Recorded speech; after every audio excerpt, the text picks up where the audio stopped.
when you start coughing before you even start filming, and yeah, that's just fun.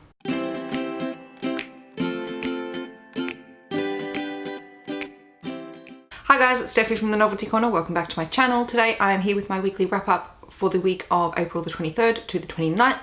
This week I read 4 novels and 1 short story anthology. Over those 5 titles I ended up reading 1,942 pages, which is a bit nuts for a school week. Although I did have a public holiday in there, so that's not too bad. Extra day of reading. It also brings my yearly reading total up to 79 books for the year. Yay! I'm going to apologise in advance if my voice goes in and out because I keep coughing and I'm really hoping I'm not getting sick. Let's get started with the books that I read this week. I mentioned in my last week's video when I did talk about 3 of the books that I would definitely be reading, that 3 of them were sent to me for review by Avalon and Unwin. I did receive these books in exchange for a fair and unbiased review, which I always give you guys. I tell you exactly what I think about books. The first book that I read this week was Watch Over Me by Claire Corbett, which I received for a blog tour that I participated in last Friday, so I will leave a link to my blog post down below. Watch Over Me was a book that I was not expecting it to be, which wasn't a bad thing. I actually really enjoyed it.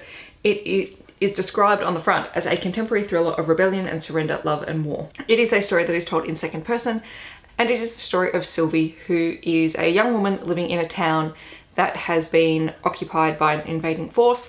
One day, as she is coming and going between checkpoints, she is attacked by some of the soldiers, and then she is also saved by one of those soldiers, although she never sees who it is that saves her, doesn't know what his name is or anything like that, but she feels an underlying sense of gratitude and respect to this particular soldier who saved a woman he didn't even know. Later on, their paths cross again and Sylvie begins to fall in love with him. Their story unfolds from there, and it really deals with what it's like to be a young woman living in a place that is occupied by an invading force. It has a real sense of oppressiveness. So all of the main characters, all of the people that Sylvie has known and grown up with are massively affected by the fact that their home has been occupied and they have to follow the rules of people who don't even understand them. There is a lot in this book that deals with power and control, and for some of the book, as I was reading it in my head, there was a lot of, well,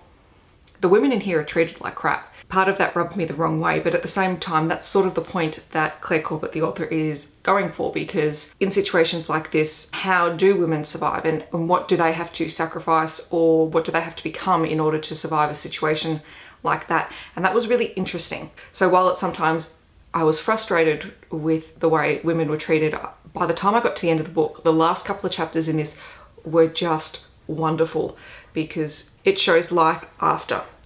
And I'm not going to say more than that, but it is really well worth getting through the book to get to those last few chapters and to find out what happens, because it was just incredible. I gave this 4 out of 5 stars. I really enjoyed it. The second book that I read this week was also one of the books that was sent to me for review by Ellen and Unwin, and that was If Wishes Were Horses by Carly Lane. I was actually introduced to Carly Lane's books through Ellen and Unwin, through a blog hop a few months back, and I was really excited to get the chance to read another one of her stories because they're just really fun Australian romance books set in the country, and they're really quick and easy reads. They don't require too much brain power, and this is the story of Sophie Bryant, who is a paramedic in the city, and one day when she is out on a job, she is shot by an assailant, and afterwards she really struggles with getting back into her normal life, and she accepts a posting in a remote country town called Hilson's Ridge as their local paramedic. It deals with her having to settle into a new town,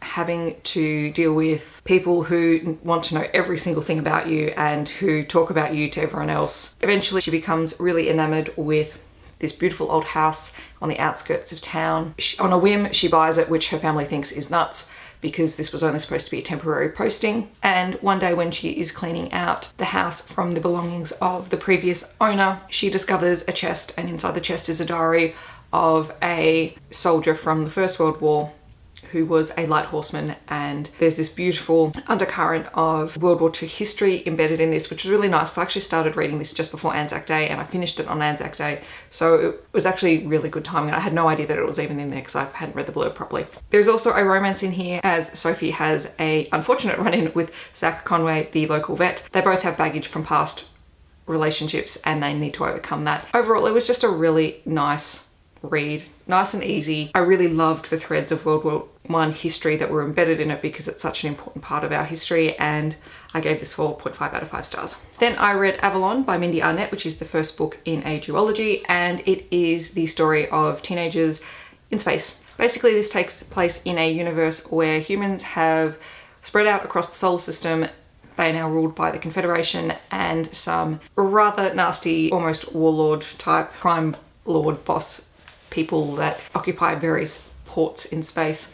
Jeff Seagrave and his sister and crew are teenagers who have been roped into service with one of these crime lords and are essentially mercenaries for him, doing odd jobs, stealing spacecraft and anything that he requires. Jeff's ship Avalon has been impounded by his crime boss. In a bid to negotiate back into his name, he accepts a job in a particularly nasty and unpredictable part of space in order to retrieve a lost ship and a lost weapon. And what spirals out from there is nothing that they imagine, and they become embroiled in a much, much larger plot. This is a young adult science fiction novel, and it felt a bit young adult for me, but it was still good. I still really enjoyed it. I'm in a really big space frame of mind at the moment because this last week I started and finished watching season 1 of The Expanse, and I really got into that mindset of people on spaceships traveling around in space, getting caught up in all sorts of crazy things. So this was really right up my alley. A lot of these characters are quite young, and you can tell, and they're, in parts of me, are like these poor things up in space, but they're obviously doing what they need to do in order to survive. So there is that. What I can say is it was suspenseful. Part of it was a little bit predictable in terms of what the weapon was. Overall, I gave Avalon 3.5 out of 5 stars. The next book that I read this week was Spellslinger by Sebastian de Castel, and I'm going to read you the blurb because, quite frankly, I don't think I can summarize this appropriately because it's a bit of a mix bag of a lot of things. So here we go. How do you survive a mage's duel without magic? Callan's about to risk everything: his family, his home, and even his life. When you're a giant initiate approaching your 16th birthday, you better be ready to prove your worth as a mage. Either that or have a miracle on the way. And Callan isn't counting on either. He knows he'll need a few tricks up his sleeve to avoid disgracing his family and becoming a Shartep servant. So when a sassy, straight-talking traveller arrives in town, Callan is all ears. Various Parfax is jaded but worldly, an exile who lives by her wits and the 3 decks of cards she carries. Various can't teach him to spark his bands and access the 7 magics, but with the hand that Callan's been dealt, he knows he needs all the help he can get. A fast-paced and humorous adventure introducing a hilarious new sidekick, Righteous the Squirrel Cat. Yes, Righteous the Squirrel Cat is probably one of the funniest parts of the book, and I absolutely loved him, and there are a lot of moments in here that were quite funny. It's just a fun, humorous, young adult fantasy story. It's almost drawing on a lot of things in reference, and part of it felt like it was drawing on aspects of ancient Egypt, and then other parts of it were drawing on Western gunslinger type things, and it was just a really interesting mix of stuff, and I can't even describe half of it. I think I need to process it a little bit longer. I did enjoy it. I did like that Kel was a pretty flawed hero. He makes a lot of mistakes and then he has to learn how to get past that, and it was fun. Farius was awesome. She's just this sassy, straight talking, takes crap from no one, stands up for herself, doesn't want anyone to defend her type of person, and it was just awesome. Plus the magic system in here was pretty cool. So yes, that's Spellslinger, and I gave it 4 out of 5 stars. The last book that I read this week was Begin and Begin, a Love Oz YA anthology edited by Danielle Binks, and with short stories written by many, many people who I'm going to read out for you now. Amy Kaufman, Melissa Keel, Will Kostakis, Ellie Marnie, Jacqueline Moriarty, Michael Pryor, Alice Pung, Gabrielle Tozer, Lily Wilkinson, and Danielle Binks.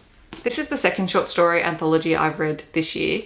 I'm actually really liking the format. I do really like short stories because I think there's something incredible about an author being able to tell basically a complete story in a really confined word count, basically. And all of these were really, really good. Some of them I absolutely adored. For those of you who are unfamiliar, Love Oz YA is a movement that is out there to promote the works of Australian young adult authors because they are amazing, guys. If you haven't read some of these authors, they are truly, truly spectacular. Now, I'm not going to go too much into all of the stories, but I'm going to share with you probably my top 3 or 4 favorite stories that I read from this anthology, but I'm going to have to look down because I have to remember which ones were which. There was probably my favorite story was Sundays by Melissa Keel. It is a contemporary short story and it is about a group of friends who have to deal with the fact that 2 of their best friends have broken up and how that impacts on their life because they had such high hopes and were pinning on living vicariously through this perfect couple, which was really cute to read. I also really liked First Casualty by Michael Pryor, which was set in space. Again, continuing on my teenagers in space book, but it really dealt with issues of refugees and immigration and boat people, but set in space. And that is an issue that is really close to my heart and that I feel really strongly about, and was really glad to see all of the issues that I see, weekly, if not daily, in the news being represented and put out there and shown to be really frustrating to deal with. I also really liked Una Underground by Lily Wilkinson, which is about 2 friends who are trying to find a witch in the sewers below the city in order to find who their true love is. And I also really loved One Small Step by Amy Kaufman because I love her writing, and this story was also set in space. And it was about the relationship between 2 girls who have spent their life growing up in a colony on Mars. Overall, I gave Begin End Begin 4.5 out of 5 stars. I loved all of the stories in there. Those were just some of my favorite ones. Definitely pick it up. If you just want a sampler and you want to try some new authors, get this. It was great. So thank you very much to Danielle Banks for editing this compilation, and I'm so glad to have it. These are the books that I read this week. Very exciting.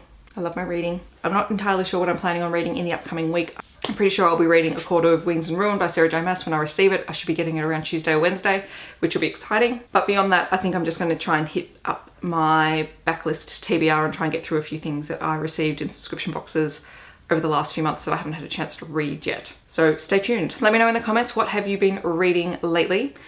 I hope that wherever you are in the world, you're having a wonderful day, and I'll catch you guys in my next video. Thanks so much for watching, guys. See you later.